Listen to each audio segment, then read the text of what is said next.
What's up, everybody? Mike from Talk to the Mike here with another review. And now we're dipping into a movie that just came out technically today when I do the review, but the review comes out today, Saturday, but I made it Friday. Um, it's from Womp Stomp Films. If you are a fan of them, like I said, you gotta go check out. First, before I do this, you have to check out Never Hike Alone. You gotta check out Never Hike in the Snow. And if you guys want, just check it out as the Ghost Cut, the complete series. I got all three thanks to Vincent DeSanti. Shout out to him. Check out his interview in my link for this one. But this is a long-awaited Never Hike Alone 2. Now, I got an early screening because Talk to the Mike gets early screenings for stuff, especially for fan films, and holy shit, he delivered 100% on this. Very, very well made. Cinematography, A+. Characters, A+. You have to, but honestly though, you do have to watch, it's your choice. Either you watch these two, or you watch this on YouTube and check out part 2. It is out on YouTube Live now. It stars Tom Matthews as Tommy Jarvis, who he played Tommy Jarvis in Friday the 13th Part 6. There's been 3 Tommy Jarvises. The Part 5, I don't really remember. Part 4, the final chapter, was Corey Feldman. But Tom Matthews is known as the Tommy Jarvis. He returns his role. Also, there's also Vincent Gustafio, who plays Sheriff now, Rick Colomb, who was a deputy in Part 6. You know, that wherever the rat dog goes, you bang. So it's really cool to have these two actors come back in this, but it's a very well done Friday, and it's released on Friday the 13th, which you can't get any better. So the story goes, Tommy Jarvis is still haunted by Jason because of what happened. You know, Jason killed his mom, a shit ton of his fans between Part 4 and Part 6. So, but he's out to get revenge. He keeps going to Camp Crystal Lake with a shotgun, checking out to make sure if Jason's there, he will kill him. Rick Colomb stops him and keeps telling him, Jason doesn't exist. Get this shit out of your head. And then he goes, okay. So Tommy works as a paramedic. Now, this movie is interesting because this one is, the first half is in between Never Hike Alone. So first half of the movie is in between this because you got the hiker. So if you're looking here, though, if you watch this, you've got Kyle, who is doing his podcast, you know, going out, and then in between everything, he's still recovering. He's still trying to get away from Jason. Then you see these two people, these two couples who are living in a tent, who camping in a tent, get killed by Jason because of Kyle, because Kyle is keeping the track. Then you got the whole hospital, you got the whole ambulance scene, which it's the end of Never Hike Alone's. But that part continues the rest of the movie, which I really like, because then you see you got some questions on how this person died, Everything goes back together in this movie, which I enjoy. And then you see him going, you know, remember me, Maggot Head? And he drives away. Jason follows. But this is the end of this. So at the end, when you see him say, you know, it's me, Maggot Head, and he walks away, this is done. It's all new. So they get to the hospital. Kyle gets taken care of. You've got also Jill, who is the son of the kid who died in Never Hike in the Snow.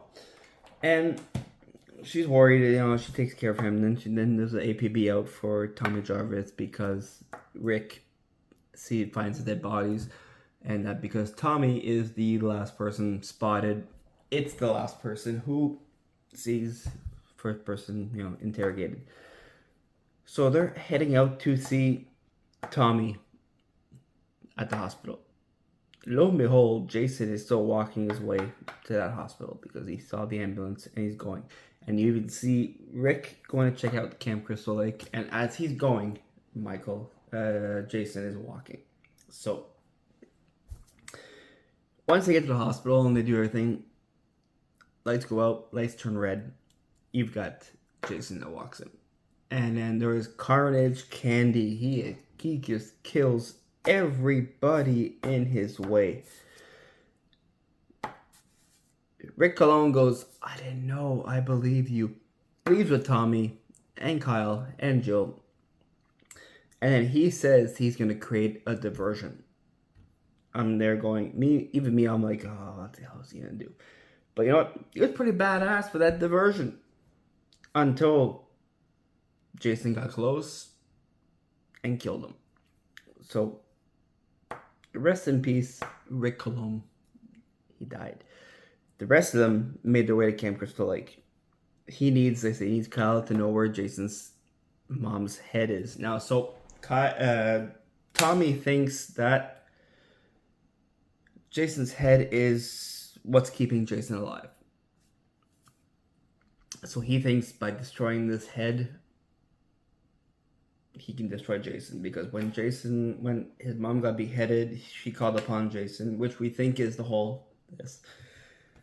Jason is alive because he still has his mom's head. So he thinks that if eliminating the mom's head will make Jason vulnerable to kill him. So they go to Camp Crystal Lake looking for this because Kyle found the head before everything happened. So they're out doing this. Jason arrives. Again, all hell breaks loose. Then you got the final fight between Jason and Tommy, which is a long overdue fight because, let's face it, if you watch part 6, there was never really a big fight between Tommy Jarvis and Jason. There was just him screaming, "Come here, Maggot Head, get over here." Then he jumped in the boat. And the boat caught on fire. So there wasn't a really big fight. So we get the Tommy Jarvis Jason fight in this one, which is kind of epic. And at the end of it all, Kyle has the head, wants to destroy it. Jason's after him. He lifts the head up, and Jason cuts the head, his mom's own head. You see it fall apart, disintegrate, and everything else. And then you got Tommy, who just takes the machete, chops his head right off. Falls in the water. Body falls in the water. You see Tommy fall, but Tommy is being resuscitated. You don't know if Tommy's dead or not, but after everything, you realize he's still alive. And he looks at the water, he walks away. Now the end of the movie has Jason's body, has his head, which is ironically really close to the body. And you got a bubble. And that's how it ends. So, very, very well done by Vincent DiSanti for this. I enjoy this so well. This movie has been epic for me. I've been looking forward to this. I've reviewed Never Hike Alone, Never Hike in the Snow. These reviews will be in my description for this. Also with my interview with Vincent DiSanti. So, I'm going to talk about the scenes that I like. So, I chose 3, which is rare for a fan film of an hour and 12 minutes, but I chose 3. So, the 3 that I chose were the opening, because I love this opening. It's really good. The dream sequence with Tommy waking up being scared and seeing Jason. So, let's check that out. Waiting for what?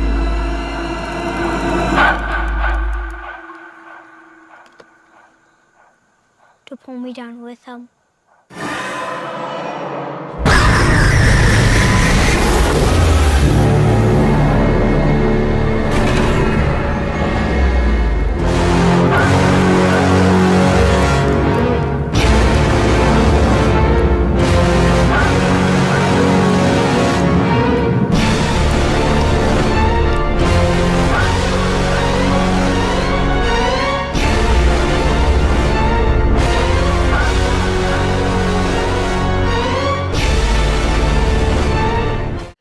there you have it. So you see him talking to his young self, Jason bringing him in the water. Then he wakes up and he's got Jason staring at him.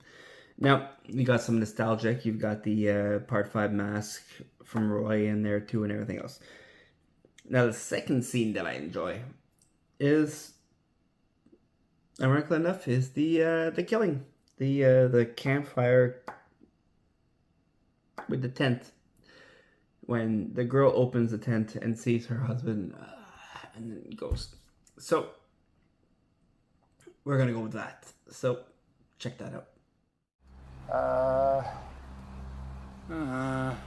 I don't know. He might be drunk. You have to get out of here. Well, wait, why?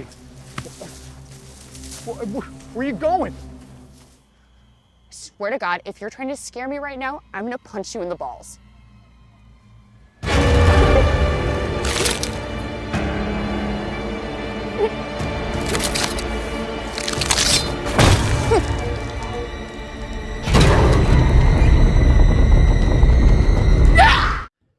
And the final scene that I like has to be Jason versus Tommy, the final fight where shotgun, boom, boom, fight back. So check that out.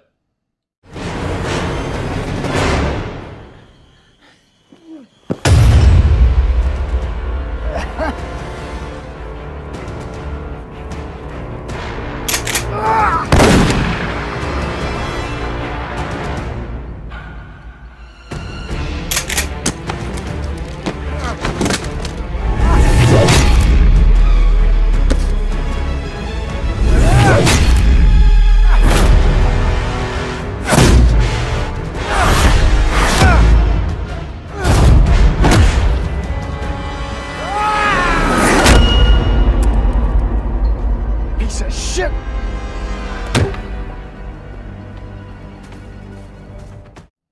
And there you have it. So that fight is the best scene of the whole thing because it's a long-awaited fight scene. So now I'm not being biased just because Vincent Sandi's a friend, nothing else. But I give this movie a 5 stars.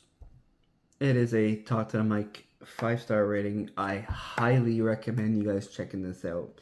The link will be in the description, along with my past reviews for Never Hike Alone, Never Hike in the Snow, and the interview with Vincent DeSanti. So they will all be in this description. But I highly recommend you guys checking this out. And I'm not trying to be mean to anybody else who's made a Jason movie or anything else, but there's a lot of work and effort that went into this. So check it out. And check out Womp Stomp Films. So, like I said, it's funny because Tom Matthews played the original Tommy Jarvis. He also played in Return of the Living Dead 1 and 2. And you got Vincent D'Onofrio, who returns as Rick Cologne, which is kind of cool too. So you got past stars from a previous motion picture coming for a fan film. So I think that's kind of cool. But yeah. So, like always, if you've got a fan film like Vincent that you want reviewed, send me an email, follow me on social media, send me a message, I'll reply. If you got the Blu-ray, send it to me. It's even better.